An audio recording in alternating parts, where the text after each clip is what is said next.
All right, part 2. Let's try this again. 12 months, baby. We're back, baby. We're back. Has it been 12 months since we did a show together, Mo? Yes, it has been 12 months. That's pretty awesome. That's pretty wild, man. This is like the part 2 of the movie here. We're back, baby. This is like a pretty old school calling the Audible episode, actually, with you and I on. It's been a while. You're right. If my hair appears to be windswept, it's because we actually took a commuter boat to the old port today. Oh. It was kind of fun. It was cool. It was a cool experience. I highly recommend it for anyone in and around the city. And it was windy today. It was super windy, and turns out boats make things windier. It does. You know, it's funny. I was actually in Old Montreal on Saturday for the Taste of the Caribbean, which was complete trash. Oh, that sucks. Yeah, well, there's been some stuff going on with that festival for the last couple of years, which is unfortunate. It wasn't good this year. Let's put it that way. Yeah. So what we did was my buddies and I, we went, paid whatever's for parking, parked the car. They went for drinks, went to the festival. Back to the car for drinks, back to the festival. It was like a ping pong almost, right? So we're off the waterfront of the St. Lawrence, and I saw a bunch of water boats, right? Like the people in the boats going down the St. Lawrence River, east, west. I'm like, that looks pretty cool. So I figure you probably did the exact same thing today during your expedition. Yeah, that's what we did. We went to the station or the dock, I guess, is in Point Autumn. So I went out there with my wife, my little guy, my parents, and we went to the old port and had a day, came back. It was pretty fun. Excellent. So with us back together, it's like a movie script where Iggy gets shot and we got to reunite to find who killed Iggy or shot Iggy. For the record, if he got shot, I plead the fifth, and also none of this is admissible in court because I'm under duress. Of course, but I feel like out of the three of us, Iggy would be the character that would get shot, right? Yeah, he's the most shootable person. Yeah, like they want the stars to carry the movie line over here, you know, and the script that's going to go with it. But just to be clear, please don't shoot Iggy. We've had enough attempted assassinations for a week. Let's not add another one to the pile. No, we don't want anyone's ears to get grazed by the bullet out there. But and he has wonderful ears, so. You know. But just a couple of heads up here, just to get everyone up to date here. Schedule for the playoffs will be released by Friday afternoon. So by the time this goes up tomorrow morning, and you watch it maybe Friday afternoon or Friday night or Saturday morning, schedule should be up for all the divisions for the first week of games. So that's important to look at. If you are looking at your roster and you think maybe a guy, he or she may have played a game that wasn't accounted for, please submit an email. We can look back at it. No guarantees that we can trace if it's correct or not. And lastly, most importantly though, please make sure you look at your playoff schedule, because there could be some situations where a player might be on multiple teams and there could be a conflict or two that might slip by our eyes. So please double check your schedules moving forward. That's it. That's all. That's it. Peace. We'll see you next week. All right. Have a good one. All right. Perfect. So it's been a while since we've done one of these bad boys. Let's talk co-ed, because that's the division you're in, correct? Yeah, absolutely. I'm playing in co-ed 2. I kept one of your co-ed games in co-ed 2. Let's talk about co-ed 1. And look, we have what we have right now. Pretty much IG team locked into number 1 seed going towards playoffs here, Peas. Look, right now, I'm not going to talk about IG team. We're going to talk about our boy Chris Rivet and his team pass whooping, right? He feels like that there has been enough respect going towards his team. So in hindsight, looking at co-ed 1, how many teams are better than pass whooping Peas going towards the playoffs? So one of the things I'm coming to realize, especially in co-ed, and this is going to be sort of the theme as we go through the division, I think there's a lot more related to sort of the matchup than the actual overall talent level, because a lot of these teams really do seem, and this is true for all 3 co-ed divisions, that especially at the top, there's a lot of sort of parity, and the best, what separates the best teams and sort of the middle pack teams is not a ton, and oftentimes it just comes down to sort of how different teams match up against each other. Right. I had a chance to watch IG team against Easy Fun this week. IG team won by a couple touchdowns. I saw Jaffia Jones take one to the house on I believe it was a convert that was picked off and returned to the house. They have a lot of athleticism that can match up with a team like Pass Whoopin.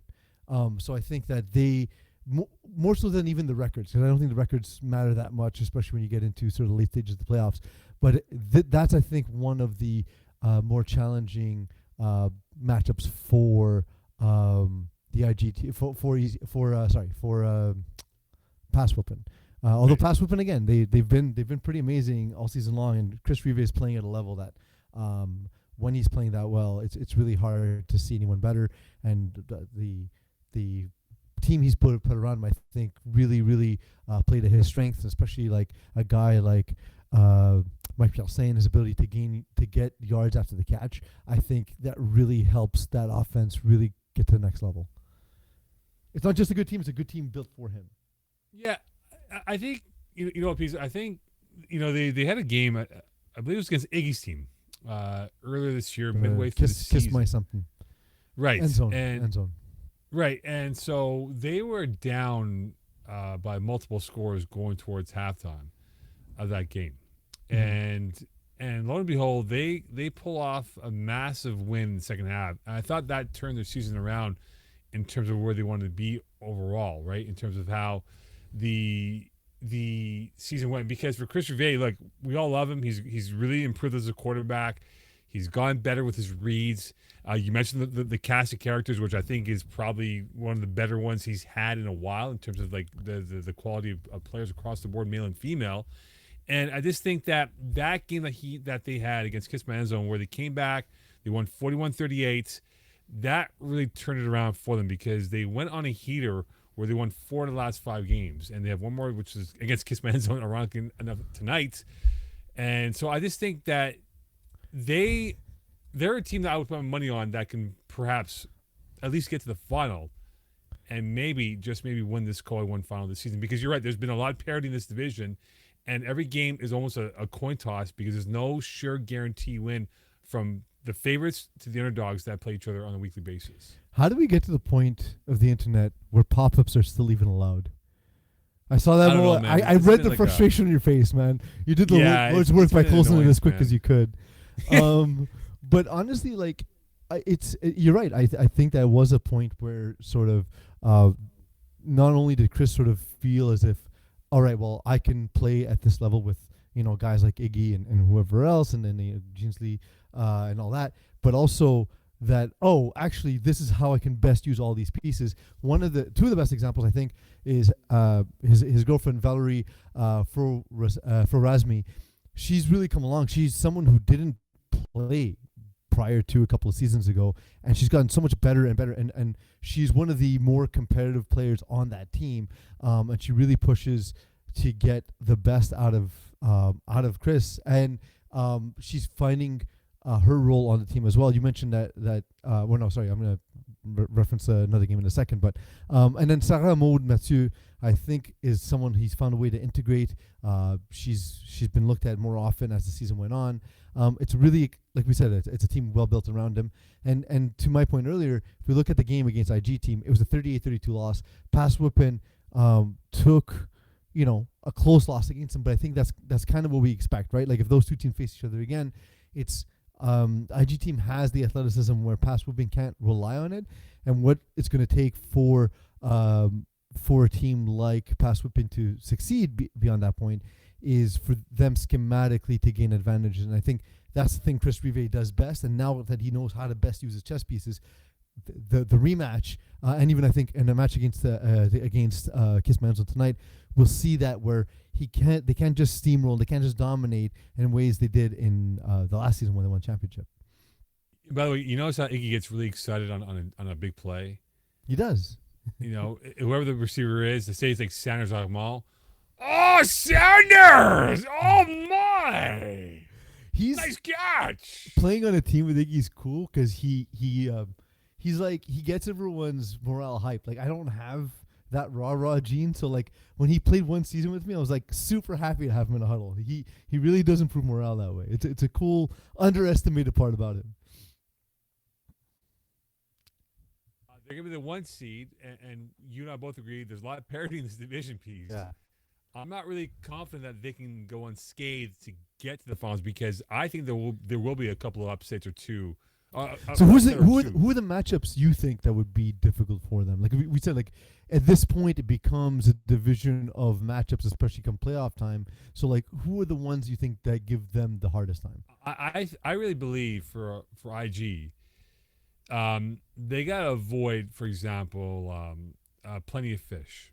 I think that's a team Mhm. that matches up well with them from a schematics perspective and from a personnel perspective as well. And also like our guy, we love him. We love him to death, Kiss Manzone. I think the history with IG and Kiss Yeah. Manzone It's been has pretty gone from 50-50 though, right? Like IG team dominated early, then sort of Kiss My End Zone. I think got the best of them last time around. yeah. And like so, it's been a fun rivalry. I mean, it's been a friendly rivalry, but a fun rivalry to see develop. Yeah, I think those are the two teams they have to avoid, at least in the early going. The finals are finals. That's who you have to play. That's who you have to play. But I really believe those two teams match up well with IG. And our boy Primetime Alexi, Ginsley Alexi, he's really, really evolved as a quarterback. And, with what they have on defense for Plenty of Fish and for Kiss Man Zone, I just don't know where the matchup is for IG to exploit because I think both those defenses are super strong. But you're talking about an IG team that loves to win in an ad lib type of format. Hey, if it doesn't work the first time, Ginsley will buy time, use his legs, or use his arm, which has been lethal the last couple of years as he's grown into the quarterback position. I was on Jeansley early.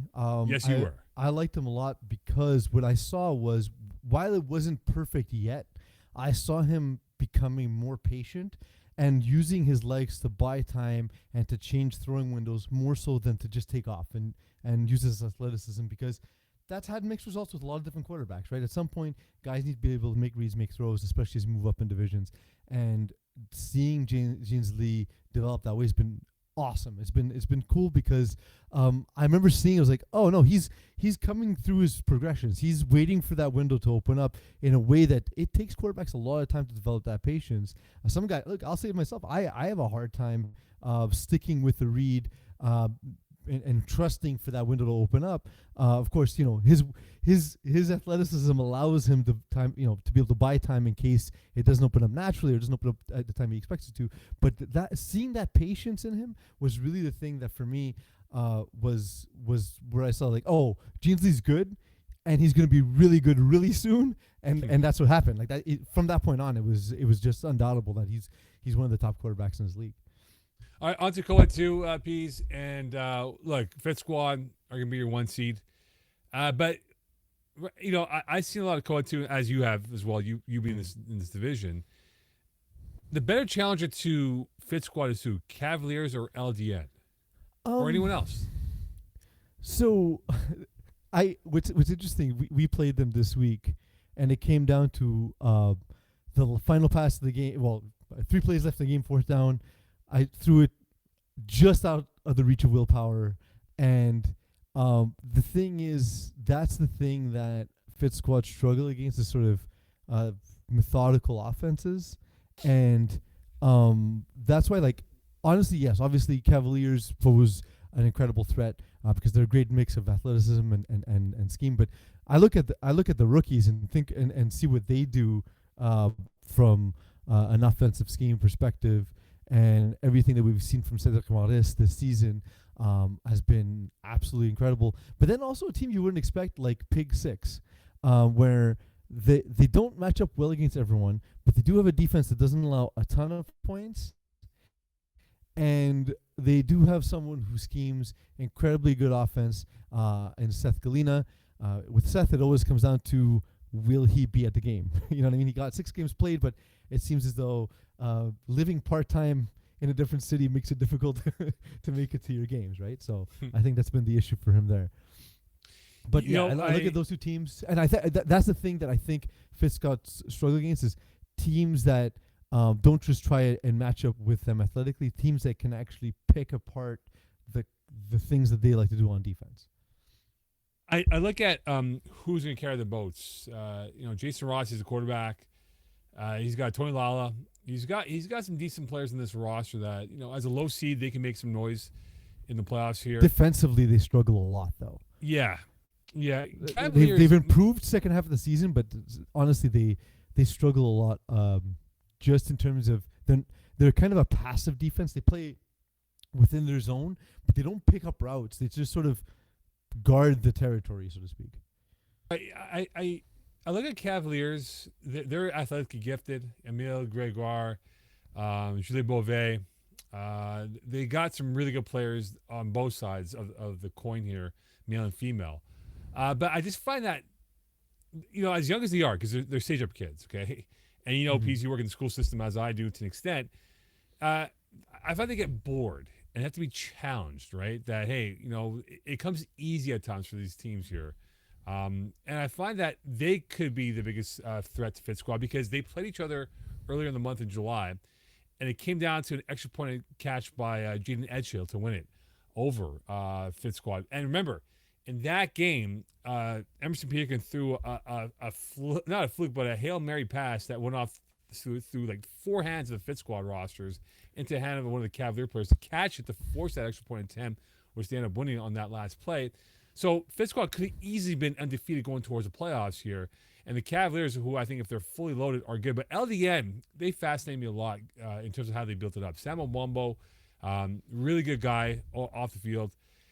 If they get the right matchup against Fit Squad, I think they have a lot of athletes, male and female, that can really match up well with Fit Squad. I don't disagree. I think LDN's the best team in the division. In terms of just sheer athleticism, skill, and like Sam's ability to throw the ball, move to one side and throw across his body has been absolutely incredible.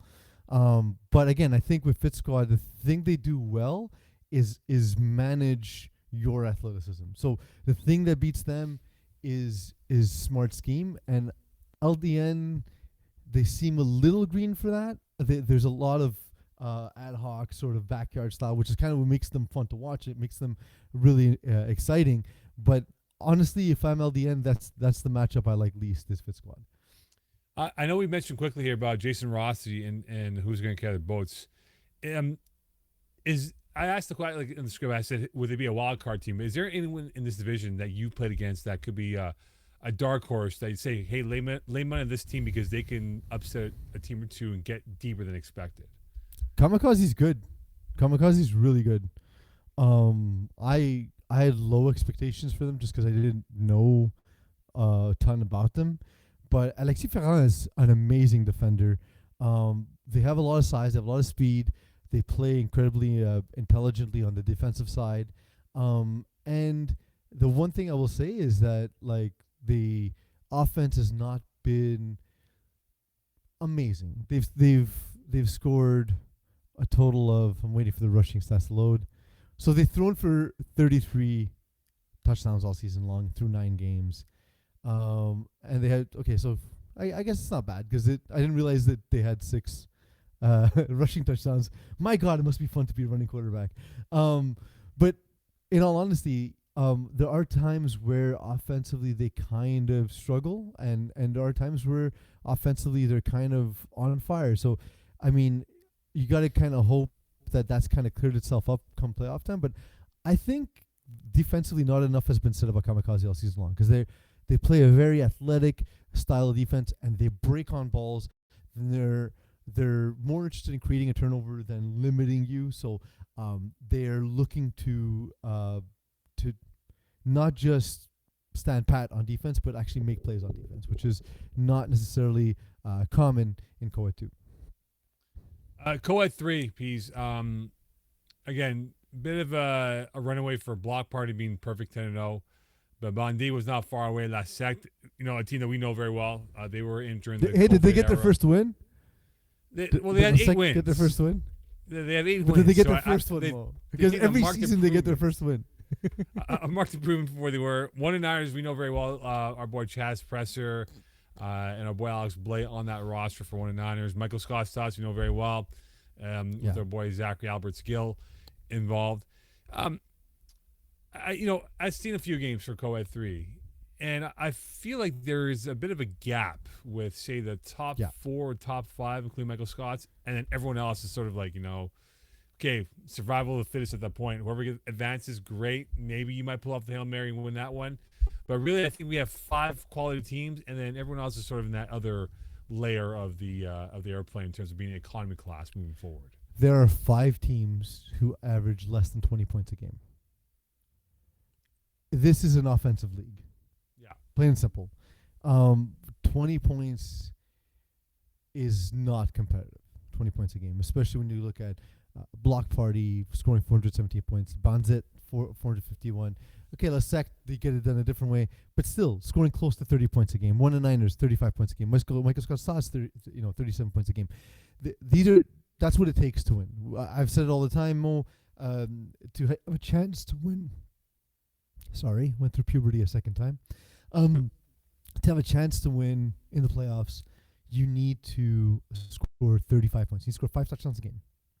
And it's getting to the point where even in the regular season, that's kind of the bare minimum. If you're not scoring somewhere between 30 to 35 points, you're not going to be a winning team. So I saw Block Party play against Panini Pressers. They were impressive. They reminded me of a college, like the powerhouse college football. What is it, Georgia, Alabama? That type of level of dominance. Playing against you shouldn't put Georgia and Alabama in the same sentence because Georgia's you're right. Actual team with I history. apologize for that. Yeah, and Alabama's a team that shouldn't have qualified for the playoffs last season. From last year, yes. But yes. But hey, Georgia's speeding their way through, right? Trying to get themselves to become a dominant force in this SEC this year. We'll see what happens, right? But they will be at midnight once I download NCAA 25. Yeah, it's a fast download. The speed of that download, it would be so fast that you might break some laws in Georgia. That's for sure. I can't wait. But in all honesty, I'm having trouble loading the roster here. But what's cool about Block Party is they struggled in co-ed 2 in the past. Yeah. And this seems to be sort of more fitting of their capabilities. And that's not to downplay it. You need to sort of develop over time and flag. It doesn't come easily. And we saw it this past week. Ivan Salomon has been a guy who's struggled, but 10 of 16, just being really efficient with the ball. The defense is very athletic. They got their hands on the ball constantly. Salomon actually helped himself out with a pick 6 as well. Carlo Costa getting the 4 sacks. And of course, the defensive anchor in Cynthia Niski Zephyr has been there forever. This team finally sort of found its place, and is starting to sort of play, I think, in a way that they're competitive, and they're not only competitive, they're dominating this division. But where I think they would have struggled going into co-ed 2, I think this is a good stepping stone, and maybe we see them develop and finally be competitive in co-ed 2. Hold that thought. I need to go take a quick piss right now, my friend. I'll be back. Okay. All right. Well, I'll just keep going through the script myself then. Thanks, Mo. I wish I would have had some advance warning. But yeah, so when we look at the co-ed 3 teams, as we talked about with the massive gap, obviously, the top of that bracket is Block Party, to my point, and I think that's where we see the greatest difference. I'm going to continue on into Division E while we wait for Mo. Mo's covered enough for me when I've had to run off and go to the washroom in past episodes, so I'm happy to do that for him. But oh my God, the internet's lagging today. He asked which 10-0 team is the most vulnerable. So we have Le Petit Carrel Jr., we have Freshman Excel, we have Western at 10-0, and that's it. Those are the three 10-0 teams. So to me, the one that does come to mind a little bit is Freshman Excel.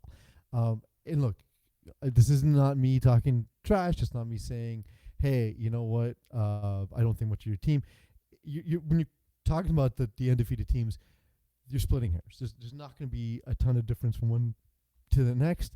So given the fact that I have to choose one, I'm going to go that way just because, look, they've the closest plus minus of all of the undefeated teams.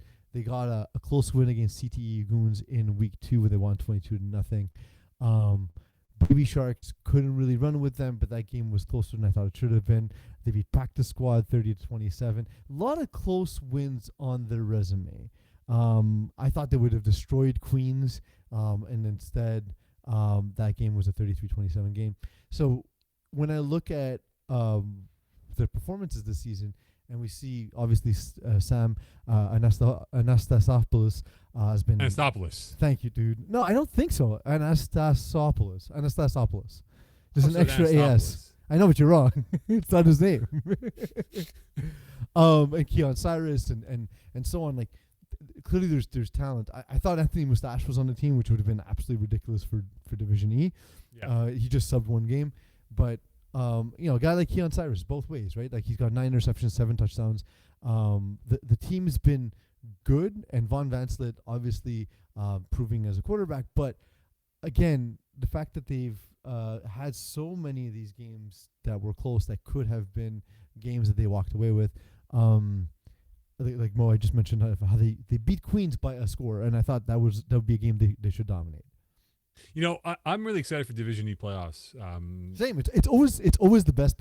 Maybe after the first round, it becomes the best playoff bracket. It does, because you know what? I was lucky enough to scorekeep a lot of Div E games this year, so I got a good grip of the division of the best, the middle, and the lower end of this division. I think Western is no doubt the best. Like, they have everything going. Yeah, for them, they're right? good. Freshman Excel. They were the ones I doubt. Because you asked in the script, like, which ones are the most vulnerable. To me, they're the most vulnerable. Yeah, I think Freshman Excel. And look, props to them, because last year they were under a different name, and they took a beating or two right last spring with what they had. But they've really improved. And by the way, their Instagram game is really fun to watch. The stories that they post up after every win. It's pretty fun. I gotta post that. I gotta follow them. I didn't. Yeah, know it's they had a fun. page. They're fun That's group awesome. of guys out there. LPC Junior though, they're intriguing in my book. They're really good. Sorry? They're really good. I like them a lot. And I just think, Pease, that if we're gonna get one of these teams to go to the final, and again, we'll find out who's gonna play who, and and that's the beauty of this whole bracket format. We don't know what could happen, right? It could take one team just to knock out the bracket and bleep everything up for everyone out there. But I do like LPC Junior to make a run, because something about their defense really intrigues me, but their offense is as explosive. As you said before, Pease, you need to score 30 plus to win in playoffs. Yeah. And if you hit that mark or do better than 30, your percentage points go up a lot higher, that you'll advance deeper in the playoffs moving forward. So I think LPC Junior is my strongest, but Freshman Excel, there are some holes that could be exposed by a better team, or a team that's more locked in, that might be hot, that they might face maybe in rounds 2, or if not 3 for that matter. I do want to touch on Freshman Excel, just because, again, I did say that when we're talking about 10-0 teams, we're really splitting hairs, because obviously you're good if you're 10-0, right? Like, it shouldn't be a surprise. I did catch a bit of their game against Cavaliers de Rohan. Cavaliers de Rohan were in the red zone, and then basically what happened was Silas Owusu, 2 of his 6 sacks on back-to-back plays, and then a bad snap put them back on their own side of the field. So it was like 4th and infinite. Doesn't help anyone's cause. And also they're in the red zone, so they can't even run if they wanted to. It was just a bizarre situation. But Silas Owusu, dude, that dude is a menace as a rusher. He looks like a legitimate edge rusher. Just his body type, his speed, his explosion. I was like, yeah, that dude's gonna be a higher division rusher very soon. Expect to be getting calls from dudes, because, dude, you can play, man. I was really impressed by his ability to turn the corner. There are some guys in this division.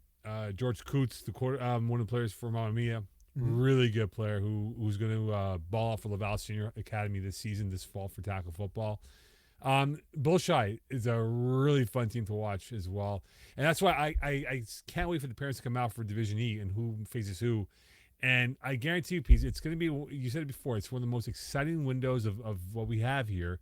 But a team that has caught my attention, though, Swiffer Wet Jets, 8-2. Okay, I got the privilege to scorekeep their last 2 games of their schedule. I think they're false kings. So I have a more important question. Yes. Are they a reference to the semi-portable mop? Or Is it a sect? You didn't actually look it up on Urban Dictionary. I think it might be a combination of both. Okay. Okay. Sex act and portable mop It can be two with a great things. scent at the end. Yeah. But they're false kings. The false kings. Okay. What's your rationale? They're false kings in my books. Because look, here's the thing, Pease. Like I watched them play, and the two games I had against Type She, they won 18-0, which wasn't impressive, and they beat Fly Deers by 14. They struggle to score points. I was just gonna say, do you know when the last time they scored more than 30 points is? May 30th. May 30th. It 2 was months ago. 2 months ago against Bum City. And they came off a game where they put up a big number on Queens, but they've padded their numbers by going up against two of the division's newer struggling teams. They beat up on weaker squads because against Texas Wales, who are strong, they played a close game that they won. Now, sure, defense is important, and they've been a strong defense. That said, that's not going to be enough in the playoffs. It just never is. And these teams, especially Division E, they get mad when we say they don't score enough, and then they get bounced because they don't score enough. And then we're like, yeah, we're not. It's not a personal thing, guys. It's just, that's what happens. That's what happens as you play the better offenses in the division. Because if you're right, like freshmen excel, they beat them, and then I don't really see any of the other top teams even on their schedule. And here's the thing, right? They kind of played middle of the pack and lower pack teams. I know you love basketball, NBA, college, any form of basketball. Wherever they land in the bracket, summer league, that might be the upset special. Yeah, it can be, absolutely. Look, there are teams against which they're going to be successful. I just think that if they play any of the division's top offenses, they're going to struggle. Yeah, they could be in trouble if they cannot master plan the idea of scoring minimum 25 points. They're in trouble. Like going up against Western or even Mamma Mia or we talked about Pizzi Carroll Jr. Like these are all teams scoring, in the case of Pizzi Carroll Jr., over 40 points a game. Even if you slow them down a little bit, that's what, 32 points, 30 points. Like you need to get to 30. Period. It's not going to work 30, out for you. But then they got to slow the game down, right? To like a real like grind that you're stuck on the 40 East on the Met trying to get to Hebert type of thing here. Like they have to figure it out. And I'm not too sure. I think they might be the false kings of this whole process. But here's the thing, though, Pease. I know you love brackets, right? Yeah. Do you think you can get yourself a perfect bracket in Division E by predicting every game correct? No, of course not. Division E, the first round is very easy to predict, and then it becomes psychotic. It's honestly, if we allowed gambling in FPF, it would be the most gambled on division after like March Madness. Like March Madness would be the thing most people gambled on, and then this, and then the NFL. Like it just becomes the most interesting playoffs. It becomes just a wild shit show in the best possible way. It's our because there's so many teams, right? Teams don't play each other enough to have a gauge of who has a good shot against who. And then even for the teams themselves to play in a team they have no history with, no familiarity with, and then it's like, okay, well maybe we know what to do to stop them, maybe we don't. I think too, like this is our biggest following, by the way, Division E. It's crazy having people mistaking you for me. I'm like, I'm not peasy, guys. I'm Ocon. I've been on since end of June. But no, I just find that there's so many compelling storylines in this thing, and even the middle pack of teams, they're no pushovers, man. Like Shawnee Shows isn't a pushover. Dude, they're 8-2. You talk about them as a middle pack team. They're 8-2. Yeah, I saw Locked and Loaded play this week. They were missing half their team. They had Kayla Gauthier and one of her friends from her women's team subbing for the team. Alexis Dubois played half the game. He played some of the snaps at quarterback, and they still didn't even look that bad considering. You know what I mean? Yeah, and a team like Le Manets might have a difficulty depending on matchups who they get. Yeah. They're not bad, man. Like they're not a bad team at all. Queens are a decent team. Queens again. They were a really weak team in winter because they were brand new. they learned a little bit, so they're picking on the new teams now. But Yeah, they're gonna lose to the more experienced team because they're for they're sure. they're on their way up, and there are teams that are already at the top, and we'll see how that all shakes out for sure. But yeah, it's the most exciting bracket, and to your point, Mo, it is the division absolutely with the most engagement. That and women's. I can't wait, man. And the first games will be Sunday. And for those, again, for Division E, Sunday, the opening window of games is Division E primarily, mostly. So be on the lookout. By the time this podcast is up and running by Friday morning, schedule should be out by Friday evening, late afternoon, early evening, around like 5, 6 p.m. And so know where you're going to play for sure for that. All right, Pete, let's dive into women's. We love women's football and women's B. And Jerome Holmington will take over after this with yours truly, with you and with our boy Omar at the controls here. Yeah. So women's B, P's, there's a three-way tie for first. Red Nation, Supernova, Hibu. All three exceptional, right? Red Nation took out both teams during the regular season. And no question, the best, right? Alison Sobel had a phenomenal year. Their acquisition of players that they brought in, some players that really fortified the defense, found a really good rhythm. And this is probably one of the better Red Nation teams I've seen in a while in terms of the balance on both sides of the football, right? And they have that confidence, the arrogance that you want from a football team. So now, as I look at it, Pease, is it a closer race with Red Nation, Ibu, and Supernova, or is Red Nation just better than these two teams and everyone else in this division? Red Nation, what's interesting is we've never seen, and this includes the season where they've been great and they're 8-2, and Alison Sobel is rolling in a way we've been sort of looking for in past seasons, but we've never actually seen the best version of this team. Obviously, there was the season that Gigi Caballo-Abante missed a large part of the season due to injury. Now Rochelle Valliere being out, sort of like as one returned, the other one got injured. And then seeing them two on the same field with KL and Beckles is something that's going to be amazing to watch in the future. So given all that, there's still an incredibly deep team. There's still an incredibly decisive defensive team in terms of like when they break on balls, they all sort of have this in them where they're looking to sort of make a play on the ball, get to the ball before the receiver, fight for positioning. That's kind of in their DNA as a team. They all do that across the board. And we see that with Marilyn Cesar's 7 interceptions, Gigi Caballo-Bente's 5 interceptions, 10 PDs, right? Like they're always around the ball for a reason. And so to me, they've always been carried by their defense, but now the offense under Alison Sobel has been the level of efficiency that we've always said it's going to require for Red Nation to return to being to one of the top teams of the division, and that's where we're at. So you mentioned their best defensive player on this roster. No one knows about her. She caught my attention, I think, the first 2 weeks of the season when I score kept Red Nation up in Laval. Naomi Oldmont. Oh, yeah. She is probably the most athletically gifted player on this roster. Can keep up, can babysit the best receivers, go step for step, covers every single blade of turf, whether it's indoors or outdoors. And her ability to attack a football in the air on this 50-50 deep balls or anything over the middle is unbelievable. She is unreal. And I think she may not have the stats as her other teammates do, right? And rightfully so, the other teammates have proven their worth.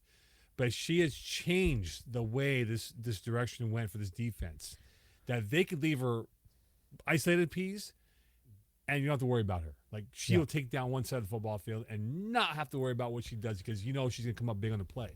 So I just think that when you play like a Hibu or Supernova, I think both those teams are rhythm teams. They have to, if they come up flying out of the gates, they're tough to beat. But if they just get disjointed for a couple of drives, it keeps their opponents in games, and they have tricks or they have a tough time trying to unlock the code of their opponents, and they finally do eventually. But if they don't get off to a good start against Red Nation, if they do play them at some point in the playoffs here, you just play into Red Nation's hands. And I think for those two teams, no question, really good teams, they still lack that consistency that you want from play one to the last whistle of that football game that they might have in the playoffs now.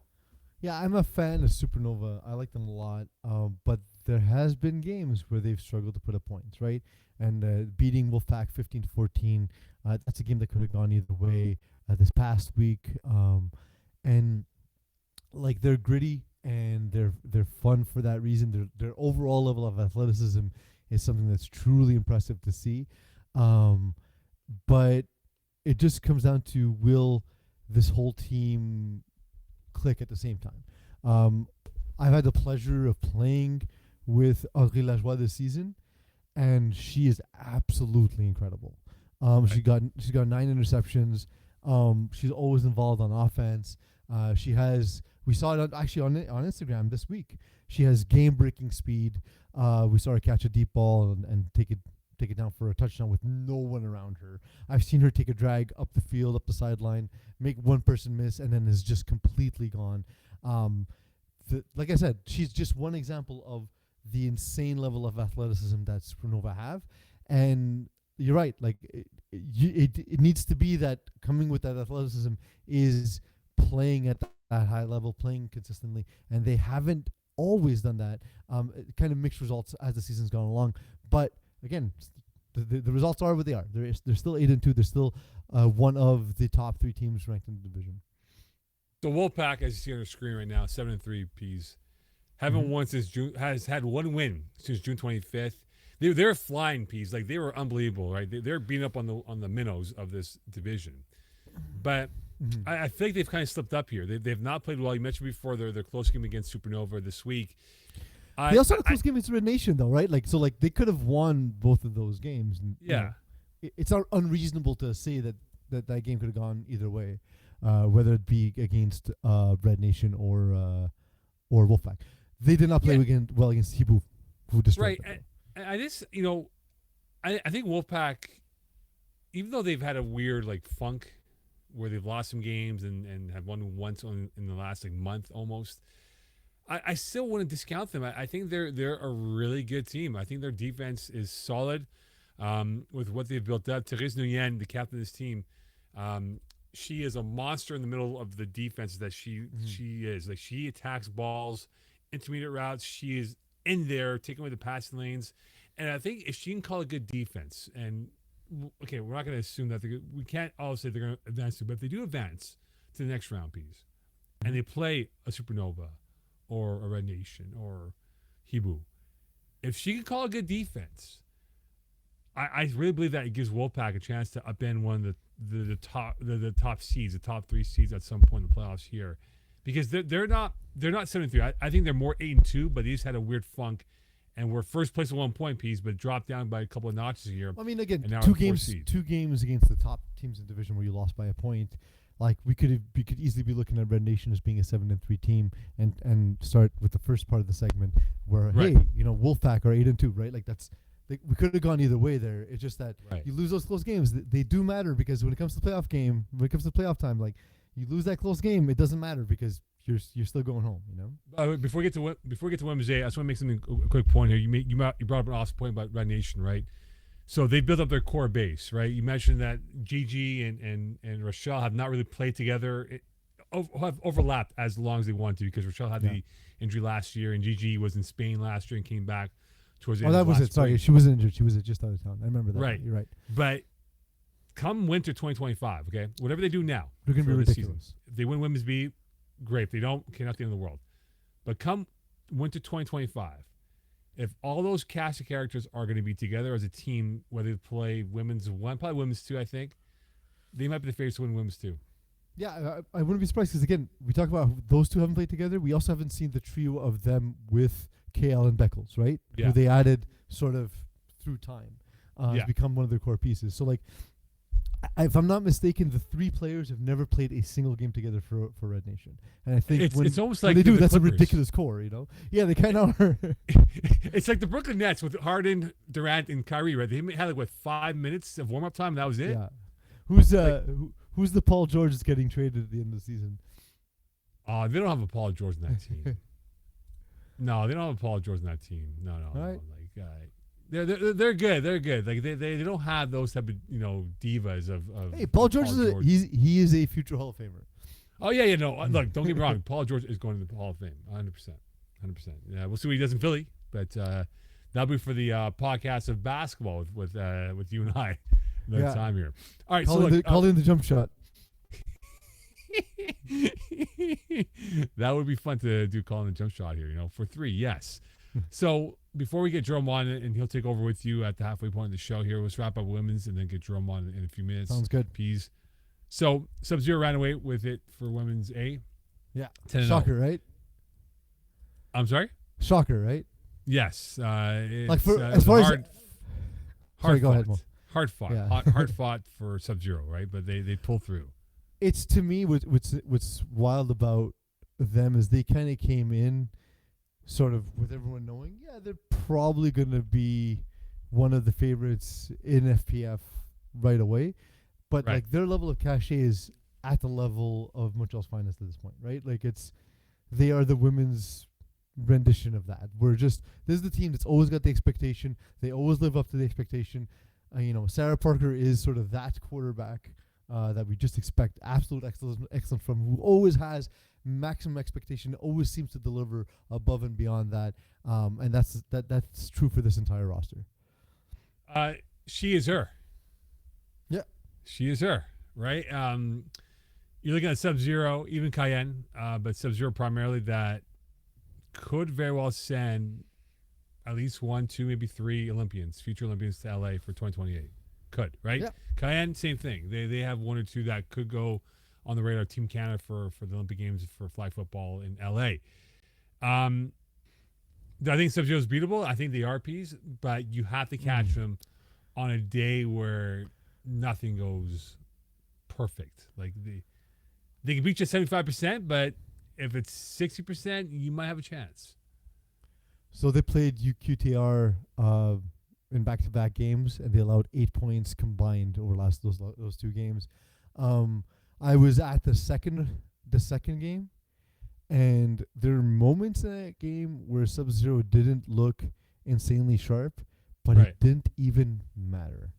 Like Sarah Parker was absolutely amazing, except that like there were parts in this game where she had a couple of routes didn't open up the way she thought, and a couple of completions, and then before you know it, bam, you have like Amélie Carrier or Emma Racine, coming over the middle of the field, making a huge play, catching it in stride, and then all of a sudden an offense that looked like it was sputtering, well, now they're in the end zone or marching into the red zone uncontested.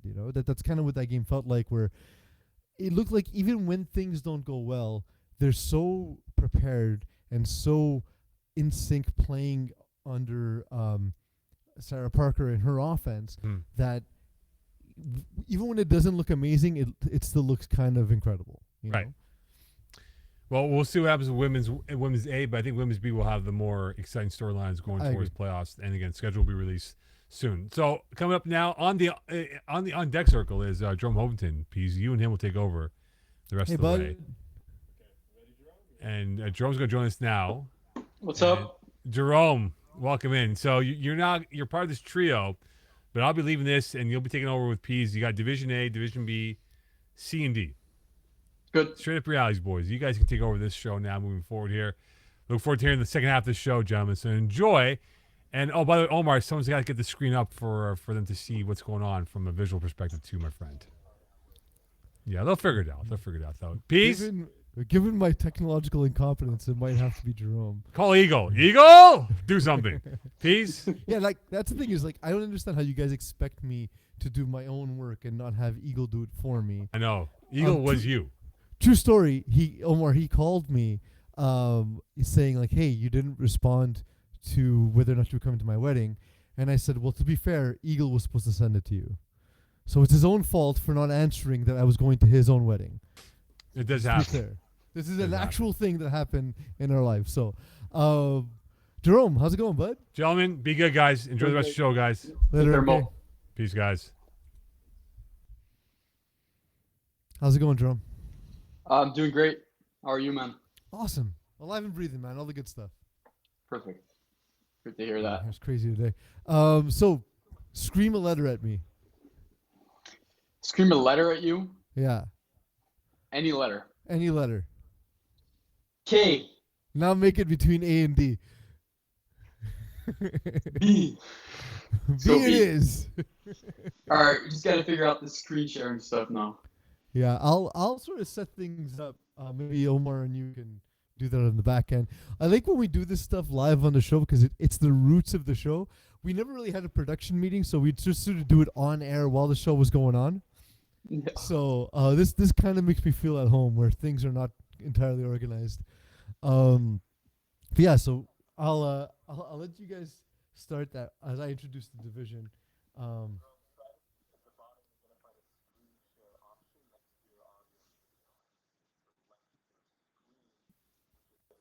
In Okay.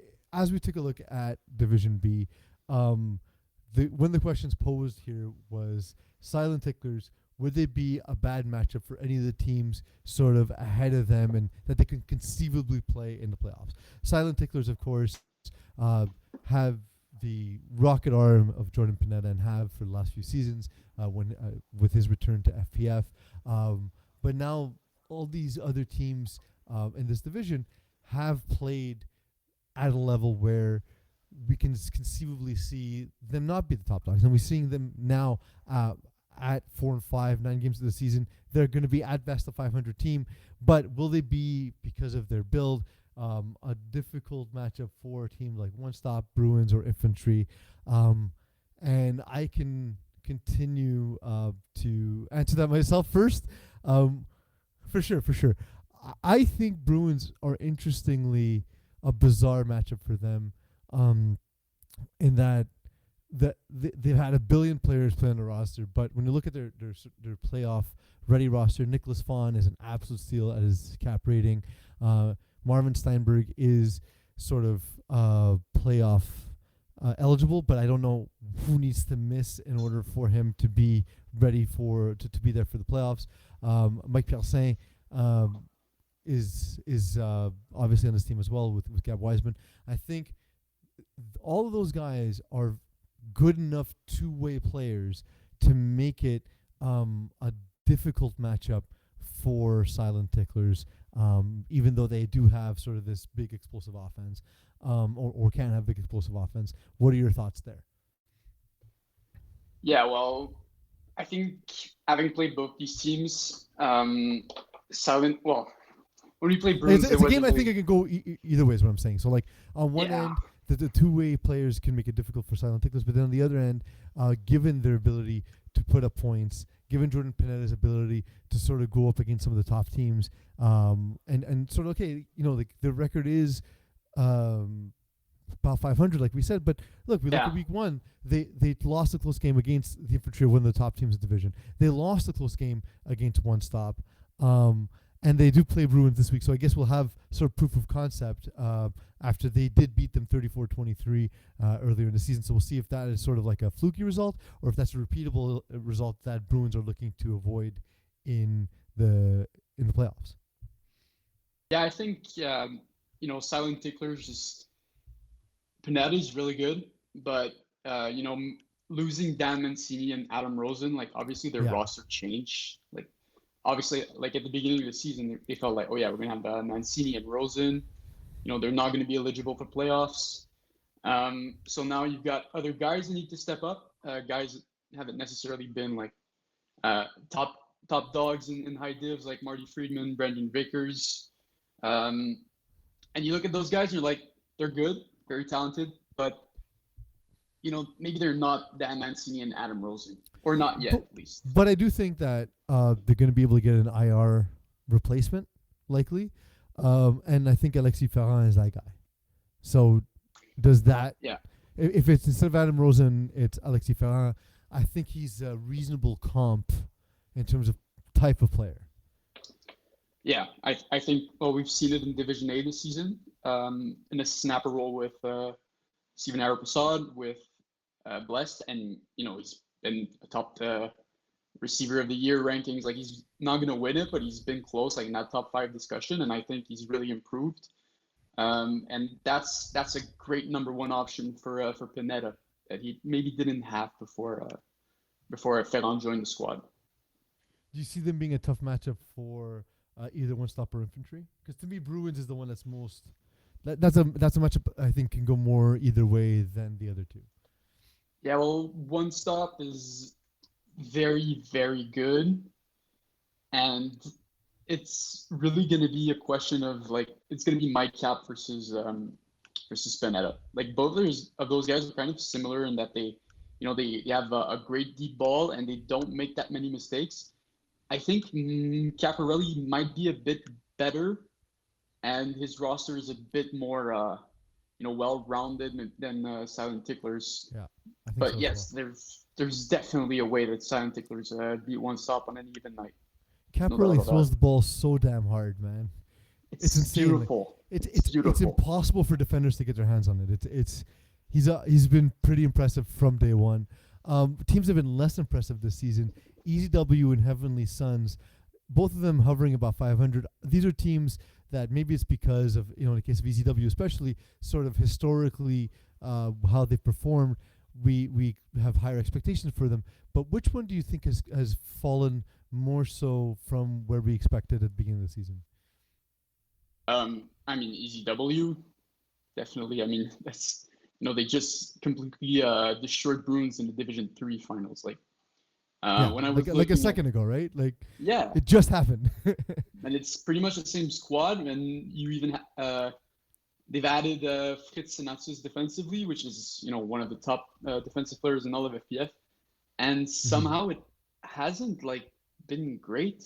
Like Jay White, he's been okay. Like it's not his best season. Definitely not. 1,200 yards in 8 games is kind of very disappointing. It's 150 yards per game, a bit more.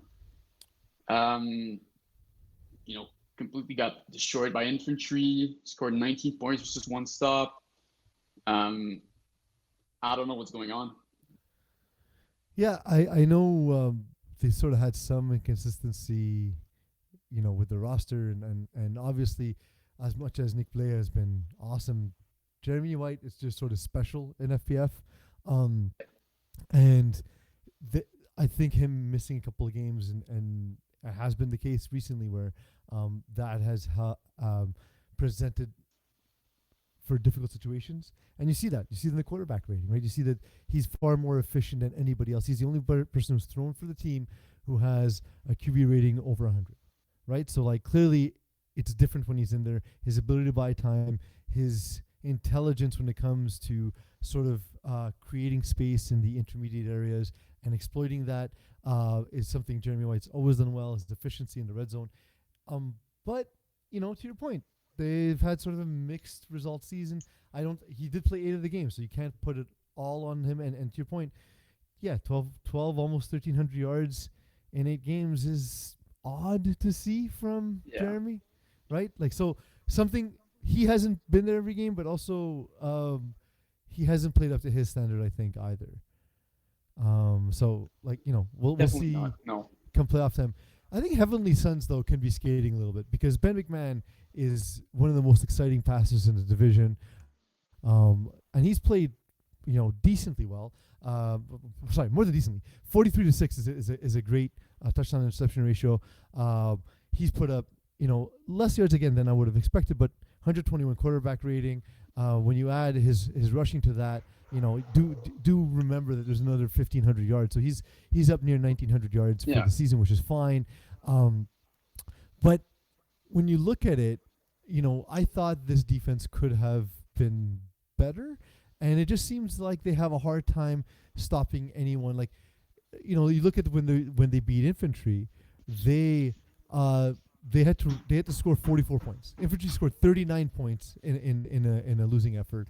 And then, a lot of the other games have come down to, like, they allowed 64 points to Bruins. How do you even have enough time to allow 64 points in the game? You know what I mean? So, like, that's something where when you look at guys like Owen Bierkarski or James Drysdale, Anthony Drysdale, Philip Roberts, these are all guys who can play.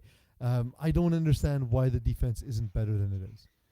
Like, if you would have told me at the beginning of the season, the 2 Drysdales, Phil Roberts, Joey Notaro, Kevin Donnett, that to me is a legit, athletic enough that's a legitimate defense. Stefano Spaniolo, like, it's just nonstop, but it doesn't work. For some reason, it's just not working. I think there's no real leader there. Okay. I don't see a guy that's like able to step into that defensive coordinator position. Like especially with James missing as many games as he did, and That's him true. not being He did miss 4 100%. games. Yeah. Yeah, he's that guy. Like defensively for this team, he's that guy. And when he's not there, you can clearly see it. Like teams are going to test these players. Like you feel like a lot of coverages are blown. Like sometimes they don't even know what they're calling defensively, and it's just too easy for the opposing QBs. I don't really see a defensive leader on that team. Like not necessarily like I see very athletic players. I see players who are able to make plays, but I don't see necessarily that ability to counter an opposing quarterback's offense. So, before we move on to the next division, just quickly looking at a team we mentioned a while ago, sort of an interesting built team in my opinion, and Bruins. Do you see them as being one of the elite teams in the division, or are they just sort of a good team? They're elite. Okay. Look at that roster. I mean, I'm with you. This is a question Mo asked on the script, so I agree with you 100%. I couldn't even fake it. I was like, I already spent 10 minutes talking about how good I think they are, so it'd be weird for me to be like, nah, they're shit. But no, I'm with you. They're good top to bottom. Yeah, okay. They lost their last 2 games to Infantry and Silent Ticklers, who was throwing there. It was Rocco. Marv had a really good game, but yeah, I mean, there's a real question mark. Well, there was a real question mark as to like who was actually going to be the quarterback to start the season. It was supposed to be Chris Vero, and he didn't even throw a single game. Yeah. Rocco stepped in. He's been good. A bit disappointing in the last 2 weeks, but that performance as we talked to versus EZW. There's definitely some talent there. Marvin has been absolutely electric. If you look at his stats, 5 games, 15 touchdowns, 424 yards. To me, what I see is guys who can play and contribute in a variety of different ways. Guys like Gab Wiseman, who are just good at every part of the game. Justin Calix is a good two-way player.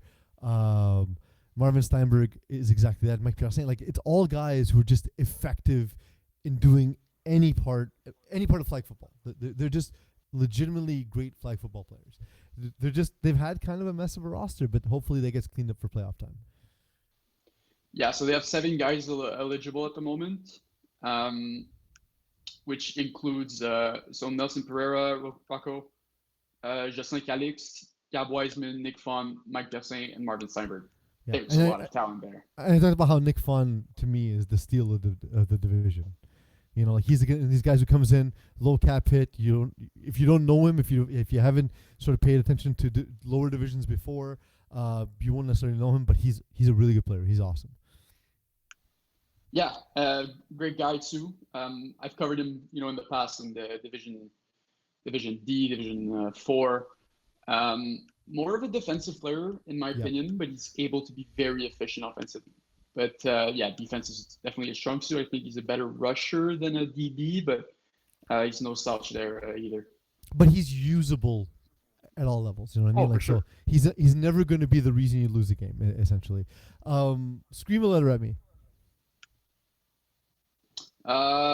C.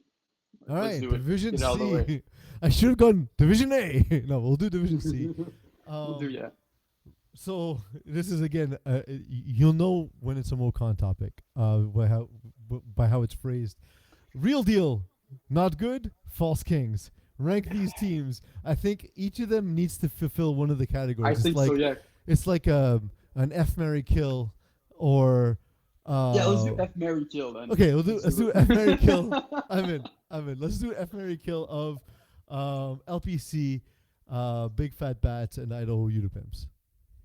Yeah, I'm going to take out Idaho Utapimps since it's my team, and I'm gonna put in Jagerbomb. But you can do. Nice, I like it. Let's make it as complex as possible so nobody can follow. It's not that. I'm just switching my team for another one. Of course. Yeah, so let's go with kill first. Okay, who are we killing? I'm going to kill Leipzig Cavett. Not that Really? they're bad. All of these teams are contenders. Mo just Yeah. gave us an impossible question.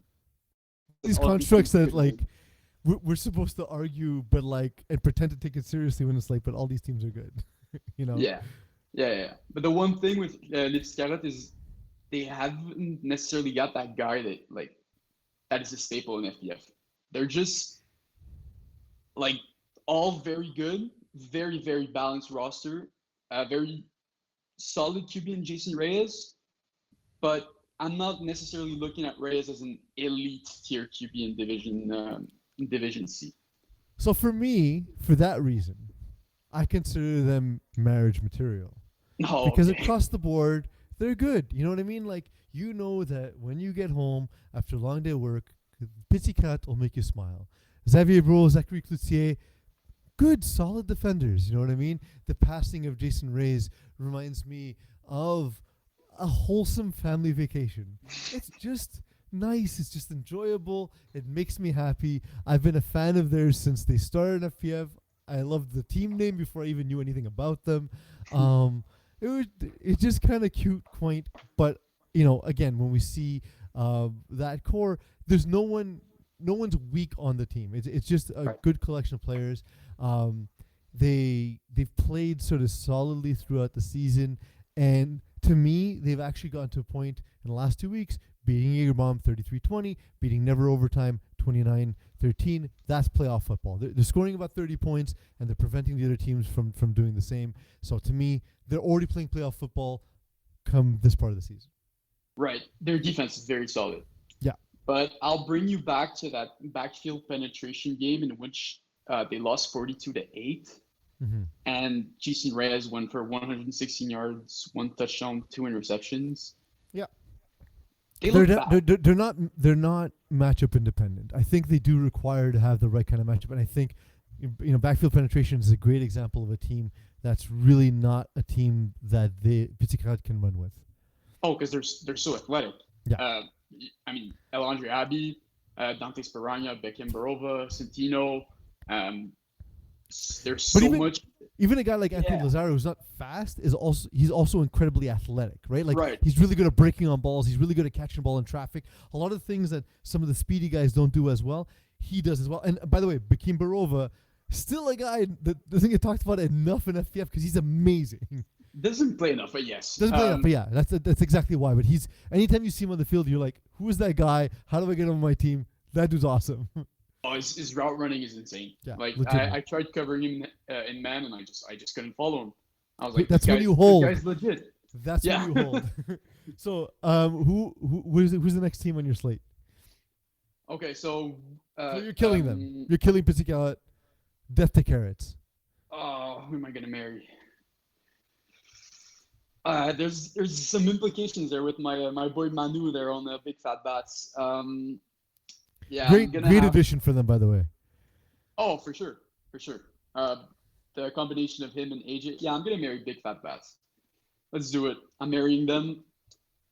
We talked about Mike Cap already, how he throws such a beautiful ball, and I mean he's throwing to AJ Zapatelli, who's been on absolute fire as he usually is.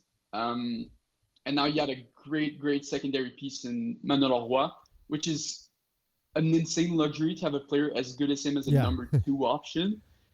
And it's not just that. You got Luca Lecchesi, very fast player. And as a rusher, Luca is incredible. Oh, of course. He's been one of my favorite rushers. And again, another double-digit sack season. Like, he's amazing. And he's the key to what they do a lot on defense. He creates a lot of turnovers just by the pressure he applies to the quarterback. And don't forget Joe Morghese, who's only played 5 games and could also have eligible, right? Exactly. He's going to be there. He's going to be there every game in the playoffs, and he's going to be a difference maker. He's going to get those big catches on 4th down or on those key drives when we get near the red zone and they need to score. He's a player that won't necessarily be getting as many targets as AJ or Manu, but he's just as reliable, and when his name will be called, he will perform. Yeah, and similar to Anthony Zara, he's athletic in ways you don't expect when you see them. These are bigger guys, but they're big guys who still move quickly, especially when it comes to short bursts. They're really Yep. good at making plays on the ball. Um, for me, this is my toxic trait. Is how much I want to bang big fat bats. They're my F in this group. Fair enough. They're East Enders like I am. Their team name is named after my favorite substance and hobby. So I've loved them for that reason from day one, but also just seeing the level of athleticism. They're super good dudes. They reached out to us early on from their time following the podcast and so on. So it was cool to see them develop so quickly. Michael Caparelli is one of the most exciting young quarterbacks that we've talked about. AJ Zapatelli's route running is odd because he's not primarily a football player, but his ability to just create space in small areas is elite. It's elite. I think he's a guy who watches a lot of like route running highlights. I think so because it doesn't look You see exactly it. natural, but he's a natural enough athlete that he can replicate it. If that makes You any see sense. him making like those insane releases off the line. You're like, this guy knows what he's doing.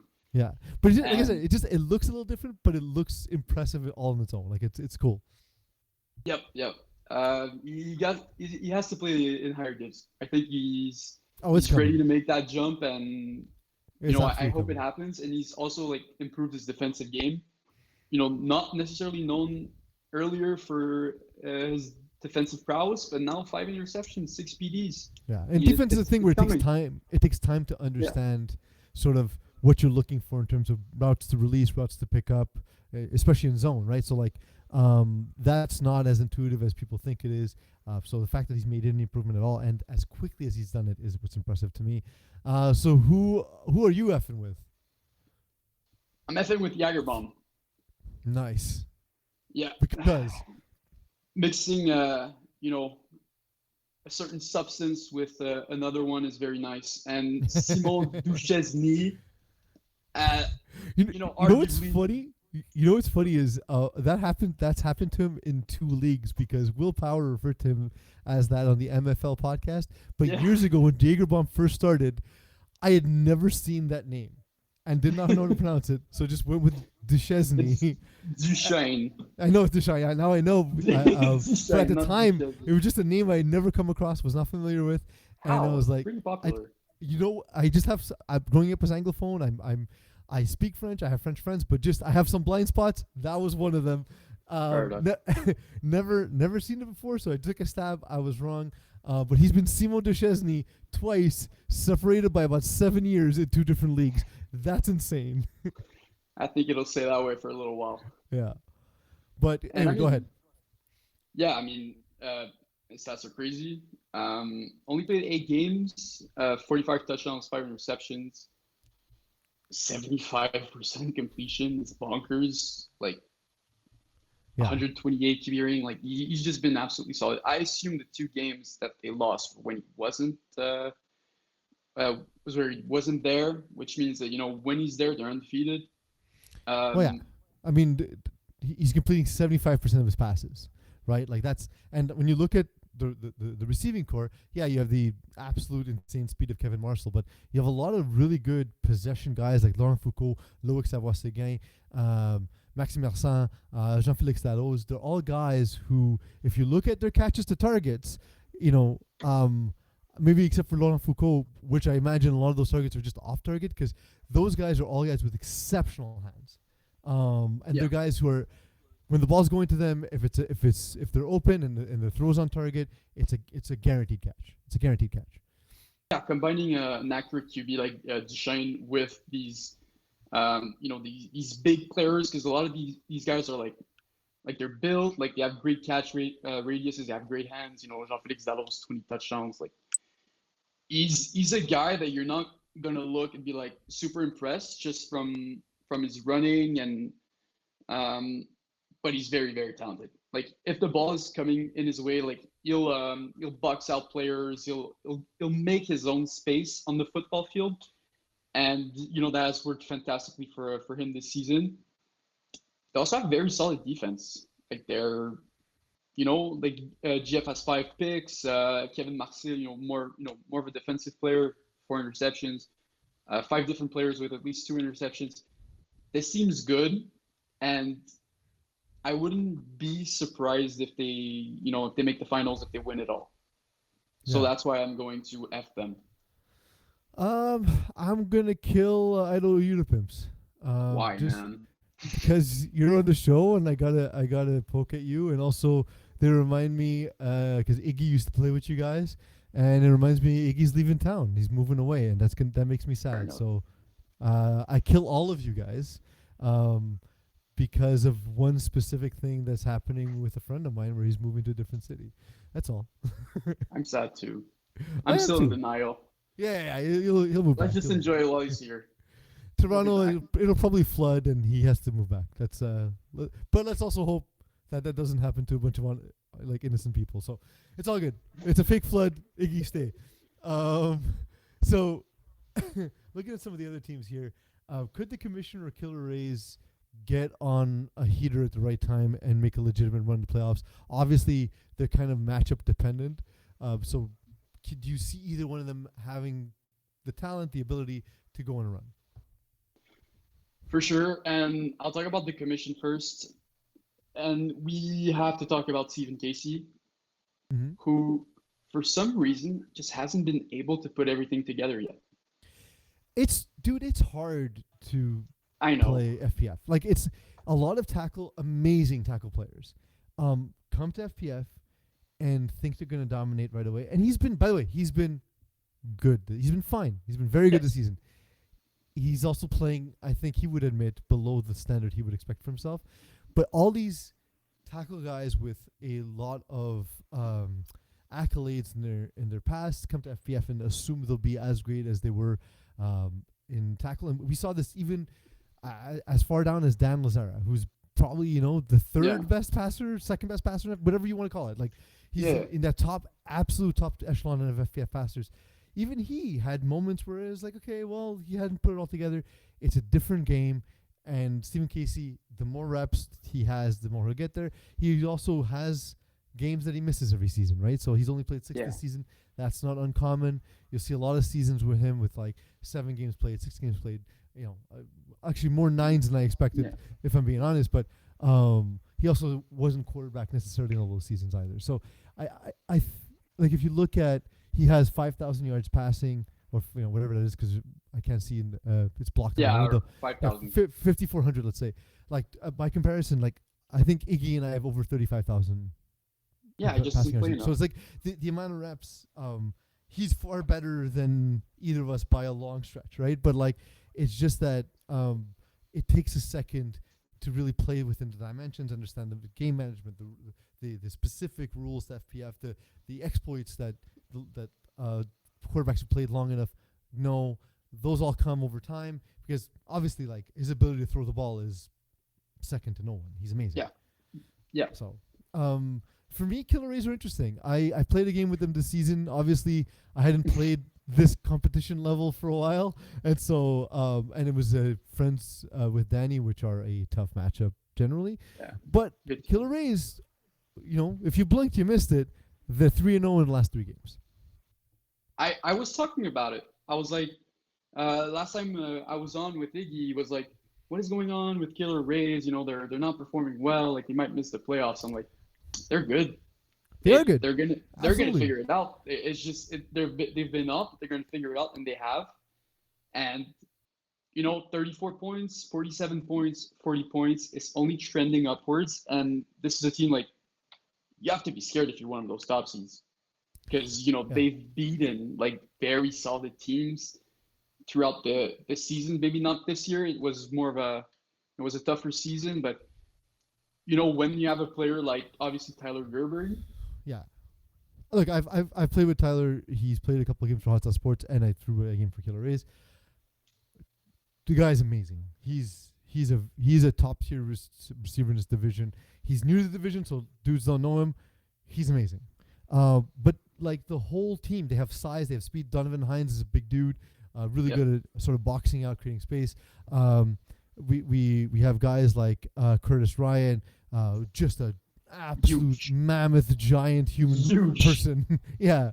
One thing I've said about Tyler Bianchi's passing in the last few seasons is that he takes too many deep shots, and we see it here. About a 55% completion percentage. That just means that there's going to be times where your team is not moving the ball, and at this level of Division C, 65% is sort of the cutoff line of like that's what acceptable is. Acceptable is about 64, 65%. Some other QBs can get away with maybe 62, 63, but 55 is never going to cut it. 55 is too low, and also like the 18 interceptions is part of that, right? Because it's not that he's throwing balls into the curtain. It's not that he's throwing balls safely away from defenders that are just hard to catch. He's taking chances that don't need to be taken, and he's good enough. He's good enough that if he takes time to really refine his system, he's going to be one of the next big guys we talk about in FPF. Like the skills are absolutely there. The progression has been great. Yeah. It has come to a halt this season, and Well, they there's moved up, been right? They some have regression. moved up into Division C. Yeah. Division C it's a hard division because it is harder than even though it's on par, let's say, with Division 4, it's harder than Division 4 by a stretch. It's definitely Division 4 plus. Yeah, it's Division 3.5. Yeah. Is what I like to say. And there's obviously a huge jump.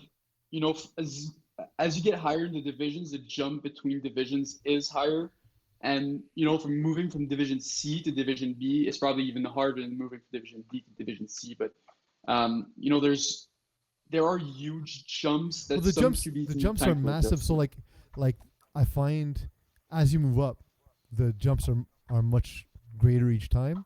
With Yeah. maybe the exception of like Division 6 to 5, just because the lowest end of Division 6 is just teams that don't know what they're doing. Right. But like, you know, the top teams Division 6 can compete Division 5. The top teams Division 5 can compete Division 4, and so on. But when you get to like Division A, B, C, or 1, 2, 3, 4-ish, that's really when you start to see like, okay, no, the jump here is massive every time, you know? It's an exclusive club too. You know, there are like 32 teams and 25 teams in Division C. There are like 35 in Division D. Division E is probably the same, and then you move to Division B and A, and it's like 10, 8, 12 teams maybe max. It makes a difference. There's no one you can it feast does. on. No, exactly. You need to be good, like Yeah. against every single team, and every game you're gonna play, except 8-8, but we don't talk about that, is gonna be against a very solid defense, very solid team. So.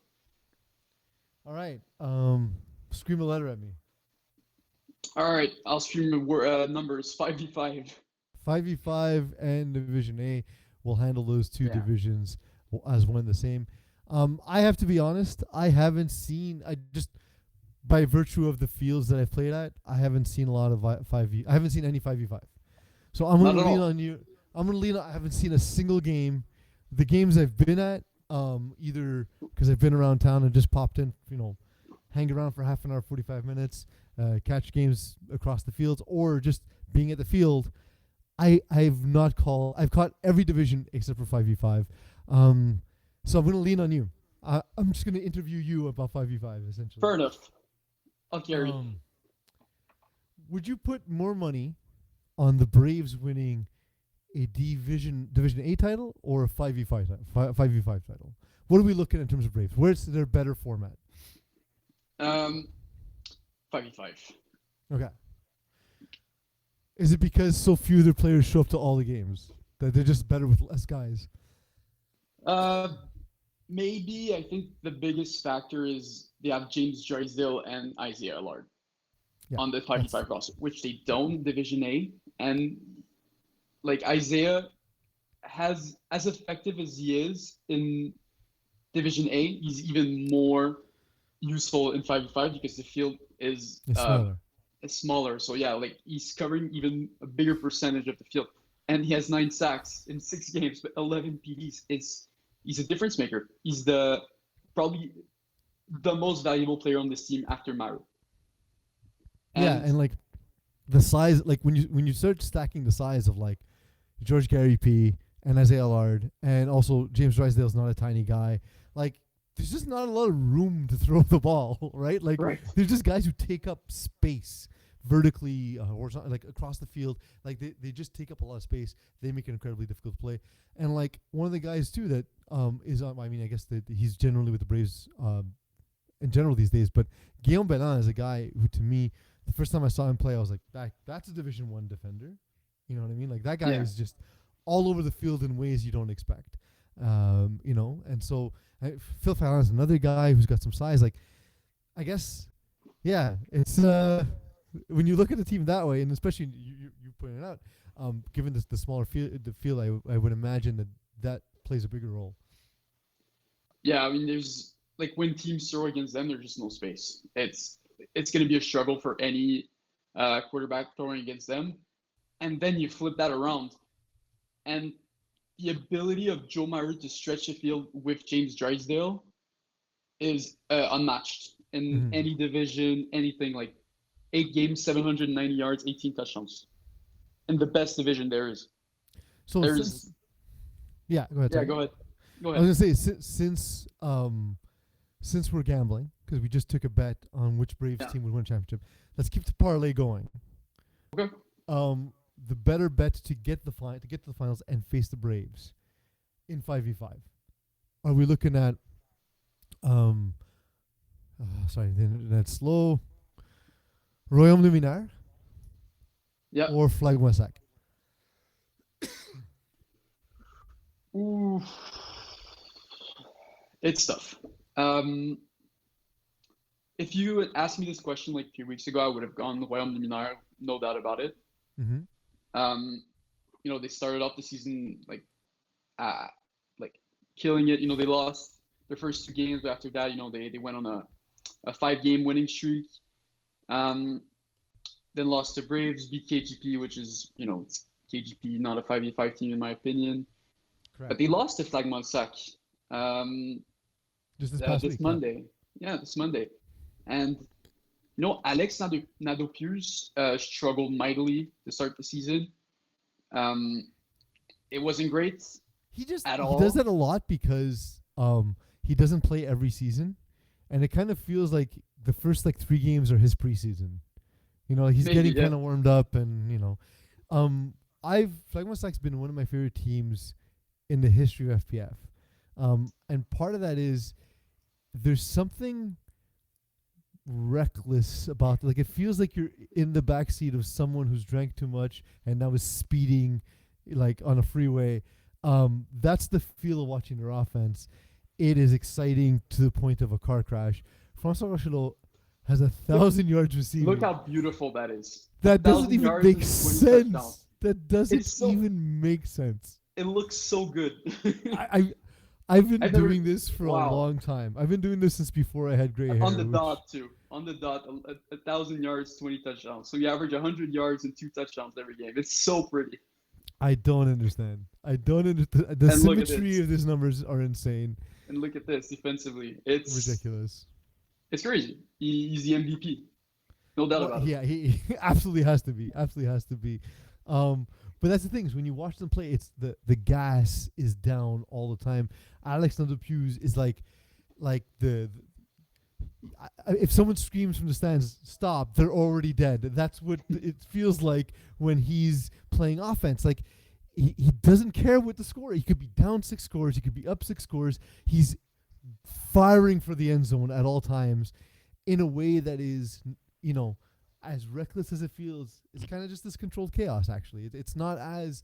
He doesn't turn the ball over a ton, but it's still exciting. It's still stretching the field. It's still attacking the defense in all different parts of it. There's not a throw that he's not absolutely elite at making. It's the most fun you'll have watching flag football. To me, as great as teams like the Finest and whoever else have ever been through the history of FPF, there's not a team I would use to sell flag football more than Flag Moissac, just because the style is the most fun you'll ever watch. Also, they don't give a shit about defense, which is awesome. Right. And, you know, like, yeah, I'll take you back to July 8th. It went head to head, and it was toe to toe. Like, Flag Moissac had an extra possession, okay, but I think it was probably like last play of the half. It's gonna come down to converts, most likely, if they face off in the finals. Actually, another Pius got picked off, but Yeah, so only 2 XP2s for Flagmon side versus 4 for Braves. That's the main reason why I think Braves are so unbeatable in 5v5 is you know that they're going to score, but they're also going to get those extra point converts, and there's nothing you can do about it. I'm going to contribute one last thing to the parlay before we move to Division A, where we'll talk about largely the same group of players. That's why we we group these two divisions together. But I'm going to fill out the last part of the parlay with the person I think who's going to get the most sacks in the playoffs. It is not JP St. Pierre. It is not Isaiah Lard. It is Ethan Adrian. Ethan Adrian Okay. is when the Braves had lost their rusher, whose name I can't think of at the moment, for a couple of seasons. He was the guy where I was like, you guys need to get Ethan Adrian. This Division 6 guy is amazing. I never notice a rusher. I don't move in the pocket. The ball's out of my hand almost immediately.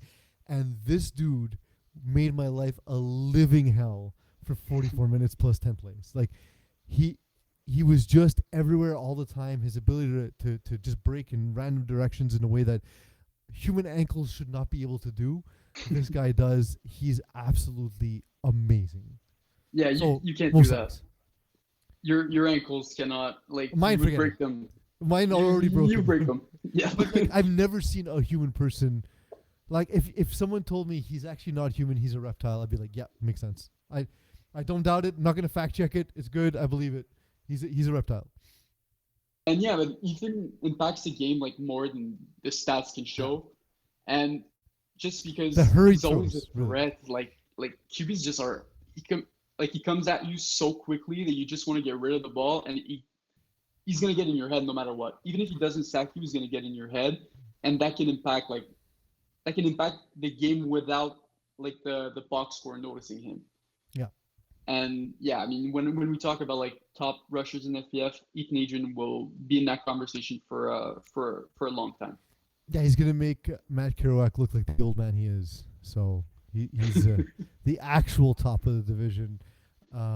As we move into Division A and we talk about Matt's team, Wide Three Jacks, they already had a steady lineup. What? Mo, what's this? Your syntax here is terrible.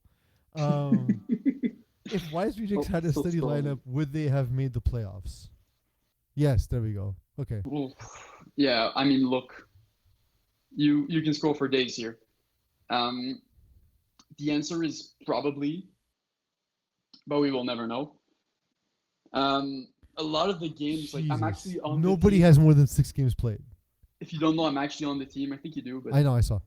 look, like it's crazy.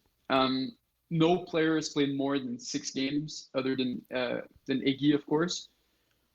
Jesus. Yeah. How do you it's- build chemistry? How do you build chemistry? You can't. just can't. I'm having a very mixed season in co-ed too, and it's the same reasons. I've completed a pass to 20 different players, and you, even as a quarterback yourself, you don't realize the impact it's having, and then just things don't go exactly your way. And I know Iggy that like these things will bother him, and then he'll start to he'll put the pressure on himself, and so as things don't click, he makes mistakes that are uncanny to him, that are not specifically Right. the types of mistakes he makes. And look, he's scored 52 times in Division A. Yeah, but he made He's too many thrown 52 mistakes. interceptions. But the He made mistakes too is the many problem. mistakes. Yeah, but at the same time, can you blame him? Like you don't even know who's gonna show up. Like you scramble for subs like the night of the game. This experiment was an absolute failure, and Iggy will probably agree that he probably wished that his highest div experience would have gone a different way. For sure. Well, he's also thrown for Braves in the past, so he does Yeah, have that yeah. that he can lean on. But But it's Um, his own team. yeah. It's different. well, is it his own team or is it Y3 Jacks? Well, it's his team. He's the I only know, guy I who know. actually played every game. So Just it's his making team. a There's no doubt play about that. on the team name. But I think where that has a greater impact is actually on the defensive side of the ball, because Obviously. when you look at the team on the whole and you see, Matt Kerouac, Hall of Fame rusher and very competent, like DB and whatever.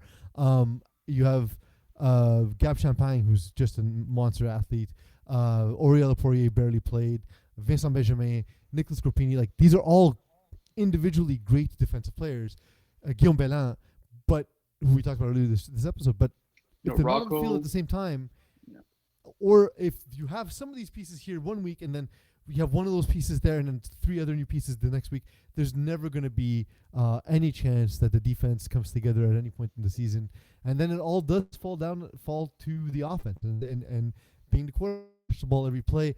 Obviously, we know Iggy puts a lot of that on himself, but it is on him in a sense because he's in a situation where he can't count on the defense to keep him in the game. He has to go toe to toe every week, and he's been telling me stuff like there's games where he's like scoring and getting 2-point converts, and it doesn't even matter because then the other team still keeps piling up the points, and he makes a mistake because he's pressing too much, and the game's over. You know. Like most of the games were close. You lose by 1 possession, and that stacks up. You just can't get that extra stop that we could have gotten if we had more chemistry on defense. But we just couldn't build anything. We didn't know who was going to show up, who was going to be at the game, and when we got there, like sometimes guys would just not even show up. Or for a Division A squad, when you play against these teams that take this so seriously, we just lacked that aspect. We weren't committed, we weren't locked in, and at the end of the day, that's what happens. You don't win if you're not locked in, and it's a shame. Yeah. Julien Paiement, by the way, with the rusher, I couldn't think of the name for. He was the rusher for the Braves, who's now on KGP. And KGP, you said they weren't a 5v5 team. Are they a 6v6 team? They are, because they have struggled this season as well. And what do you think has specifically gone wrong with what has traditionally been sort of one of these underappreciated gritty teams who just keeps winning in the margins? Now that seems to have all sort of ground down into, maybe they're a little over their skis. Well, it's Phil Cutler. Too many interceptions, too many sacks. But there was some positive this season, notably the game versus Braves, in which they scored 48 points. In Laval outdoors, which is a small field, which is like really impressive. I think they're 1-out in the playoffs, but they'll be a tough out. They always are. Like they that's the thing is like they're the team I remember for 3 seasons in a row where they won a championship. All season long, we would rag on them on the show, and then come playoff time, they would just go about their business, do their work. I don't think a championship is in the book for them at all. No. I would say on top of the Cutler's play, I do think that there is a bit of a size issue, and has been a bit of an issue for them in this division. Division A is the most physical of divisions. There's a lot of hand fighting. There's more man than any other division. They're more a diminutive team when you look at it, right? Like, Brendan Parham is okay. He's a little bit bigger dude, but he's a slower dude. Dylan Garber's a diminutive guy. Noah Groper, when he's there, is a smaller guy. Julien Paiement is a smaller guy. Just Jonathan Garfinkel, smaller dude. Like Quasi like, too. Quasi. Okay, he's got a bit of size. Plays in him big. too. He plays bigger than he is for sure. But yeah. But I'm saying like, they don't really have sort of the size that, like we talked about the Braves in 5v5, right? But like the Braves team, even Division A, they're just guys who take up space, who just make your life miserable because of how they affect your throwing windows, how they tend to just get into, body you out, make a catch while you're hanging off their flags. And they don't really have that. They have a lot of speed. They have a lot of football IQ, but they're not a big team. And I think they're missing a couple of sort of bigger dudes that can help them in that specific area. It's just the way the roster is built, and maybe that's something that Cutler will need to look at when he makes his roster for the following seasons. Perhaps he doesn't have like those like dominant receivers. Quasi, obviously his speed and his ability to make guys miss in a small window is pretty legitimate. To me, Matt Lepage is a guy we've kind of forgotten is a number 1 receiver because He hasn't played as much. He's missed games in the last few seasons. Yeah, I think Um, he's lost a little bit of a step to he getting also up.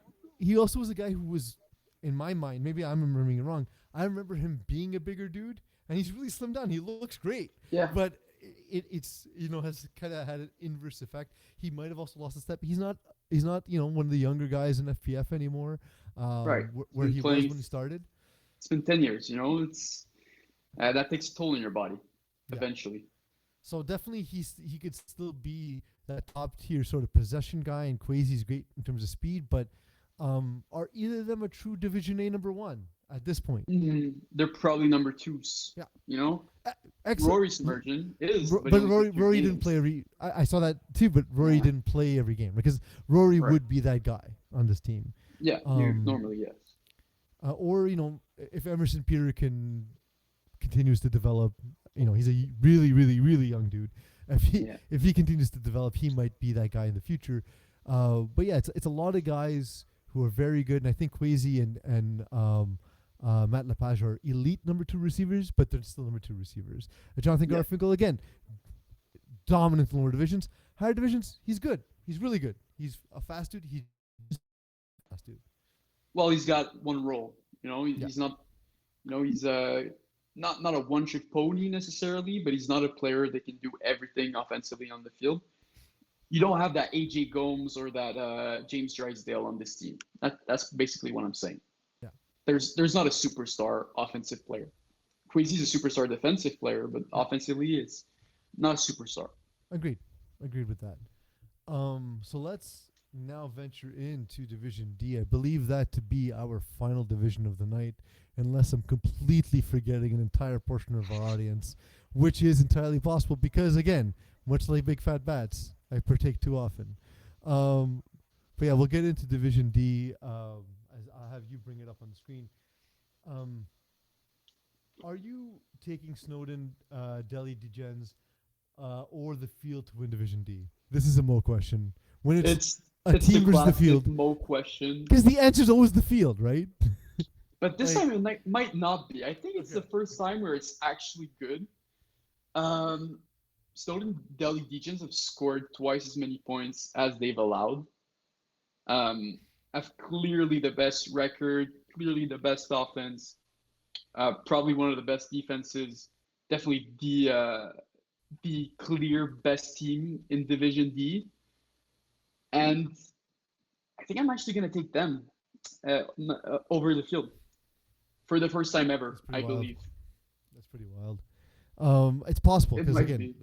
the to me the ability for Adam Malinoff to protect the ball, like he's the kind of quarterback we were talking about before, where he can get away with completing less passes. He's Right. only completing about half his passes, but the types of chances he takes are safe.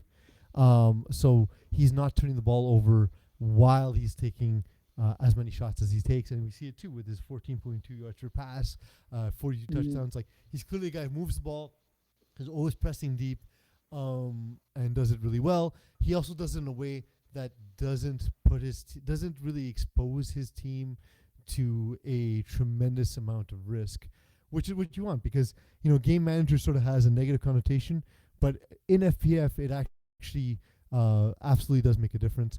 One of the teams I think may stand a chance is Melons, a team that I thought early in their tenure in FPF, I was like, all right, well, I don't know if these guys will stick around because they had a tough first year, but Manny Bezogias, since he's become a quarterback, has just improved season over season.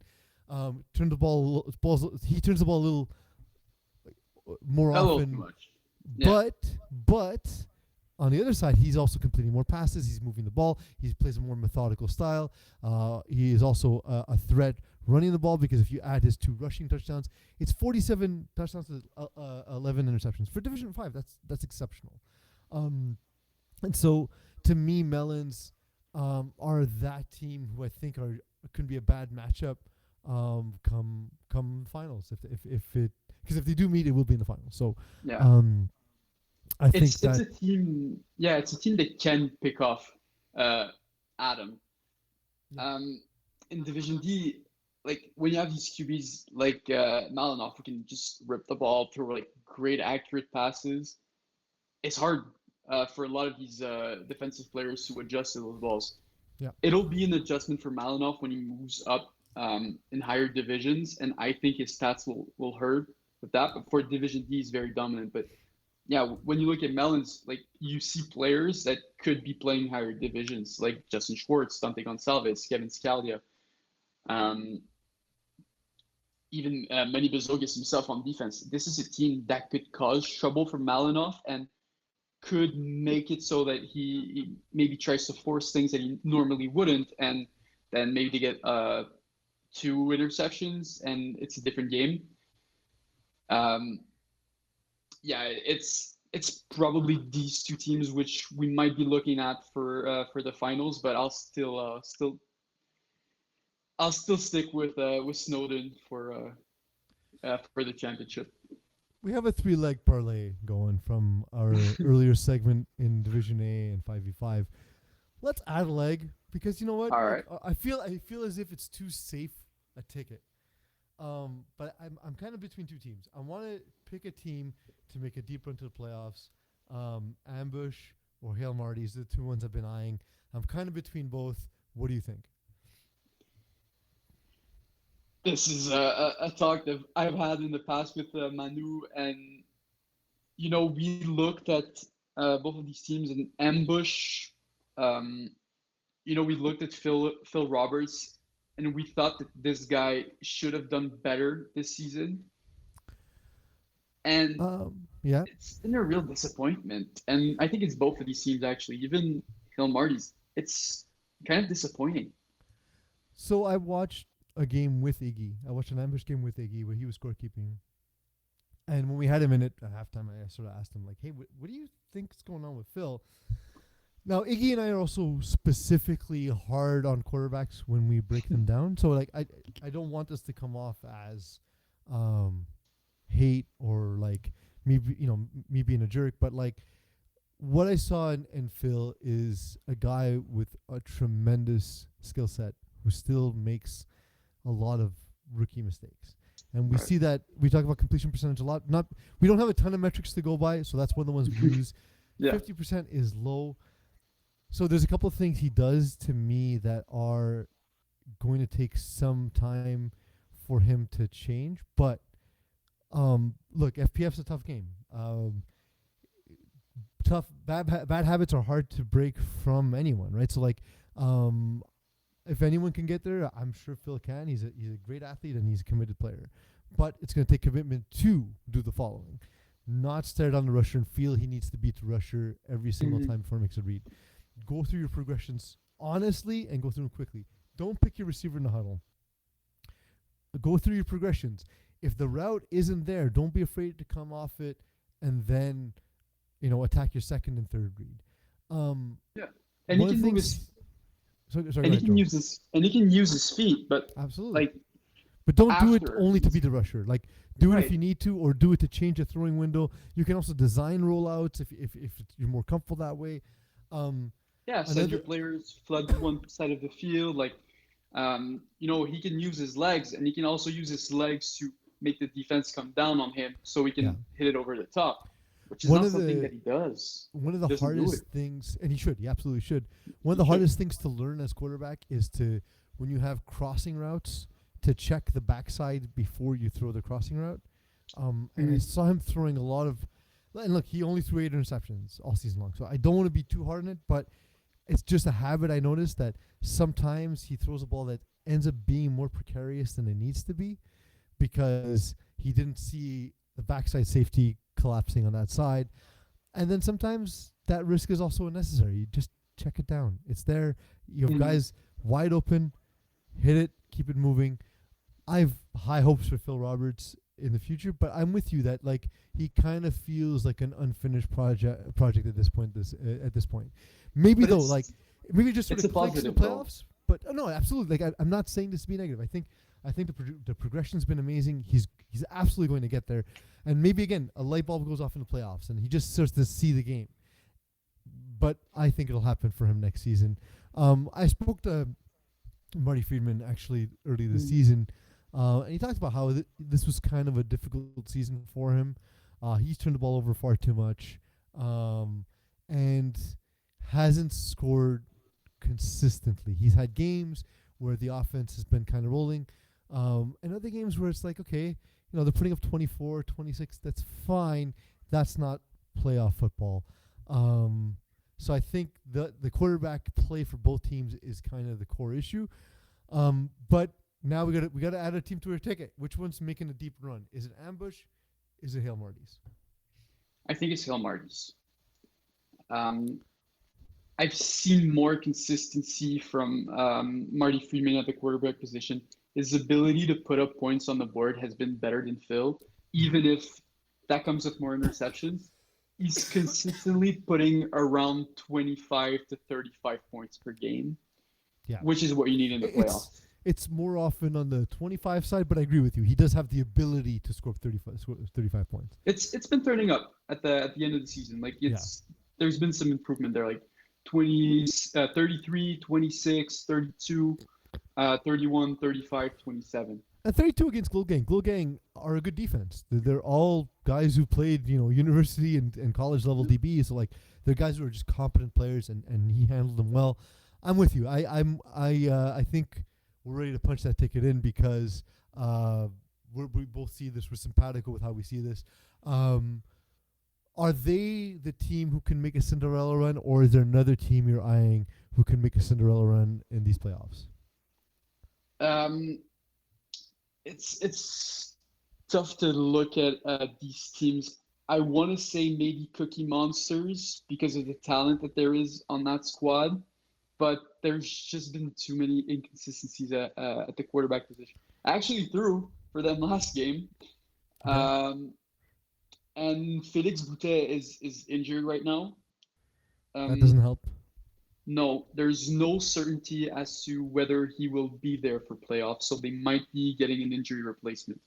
And I could be the one who takes over that team. And as you can see, I performed pretty well Mm-hmm. versus Brewers. Um, I have a bit of more information about the team since having played with them. There's a lot of talent here. Oh yeah, absolutely. Um, Arthur Mathis Doyon is Raymond, amazing. Matthew Raymond is absolutely, like absolute I monster. used them. I don't think Felix was able to use him like I did, but he caught 4 touchdowns. Frank Olander, also a player who's got incredible skills at the receiver position. He made some crazy catches, really impressed me. And obviously, Arthur Doyon, Jules Régimbald, Noah Davies. This squad is very talented. If they just get like an actual like solid quarterback to throw them the ball, they could make a playoff run. Um, Depends who they might decide to go with if Boutet doesn't come back. I hope it's me. Um, do you have another team that you could see making So like, a I Cinderella run? I imagine for it to be Cinderella run, you gotta be 500 or lower, right? Right. Yeah. Maybe below 500 even. Cookie Monsters are a good one. Brewers are far Brewer. improved, but I still don't think they're a legitimate threat. Um, They lost by 5 to Snowden. they did, they did. No, they've Um, become a competent team. I just think they still lack sort of a bit of top end talent. Consistency Can I also go? perhaps. I'll go with no punt intended. Okay. Um, they're a team who, when they're at their best, are not allowing a ton of points. But they have struggled against some of the top teams, which I guess no team we're gonna talk about in Cinderella runs is gonna be perfect. Right. I think Alex, whose last name I won't pronounce. Oh, Solipsky, I got you. Kalipsky, thanks, bro. Yeah. I was even talking to him this week. I should have just asked him, how do you pronounce your name? Alex Kalipsky, I think he's kind of a roller coaster at quarterback. So like there's times where he Yes. looks It's amazing, and there are times where it's like, how is like the game against Black Shinobi? How is it the same dude? How is it the same dude as some of he these gets other in his games? head, man. He gets in does. his head. He Too much starts pressure on usually himself. he starts the game well and then he just crumbles near the end. He does like random stuff on the field. But if there's something there, man, because his ability to use his legs is almost unmatched. Um, scrambling, it's just so hard to rush him. And he has a good arm. Yeah. It's just he makes stupid decisions on the field, and it kind of like it's like there's one, and then it just continues, and it's just a roller coaster, and you don't know what Alex is gonna show up on which chart. But so let's hope if the scenario I'm painting is what I'm saying, the roller coaster's heading up throughout the entire playoffs, and it only crashes once they're partying, celebrating a championship, and they all drink far too much. So like, let's hope that's where the crash happens, and not in the playoffs. Because again, the team's really good. Like Alex has a lot of high-end talent. JF Marquis got a ton of experience in FPF. Mason Miller is a fun guy to watch. Benjamin Denis is awesome. Tyler Znaj is not a name known necessarily in FPF, but he's a guy in MFL who's had an impact and is starting to become more and more known in FPF. So to me, that's a team where I see, like, if I kind of squint, I can kind of make it happen. But unfortunately, I'm not spending any of my hard-earned cash adding them to our parlay. I think we're pretty set with the best we got, my dude. Jerome, thanks for coming on the show today, man. I've never done a show with you, man. This has been awesome. No, it was fun. Hopefully it wasn't too weird, because I know I go off on tangents a bunch. So. Oh no, it was great. You did great, Peace. Thank you for all the technical work, because you and Mo operated the FPF screen while the first time I was on the show this season, I thought it was Omar who did that, but Omar takes care of us from the beyond. So Omar, thank you for all the work you've put in today. Thank you to Mo, and to everyone who watches, of course. Most of all, I want to thank you all for letting me be myself. Put the place up, yeah, we know what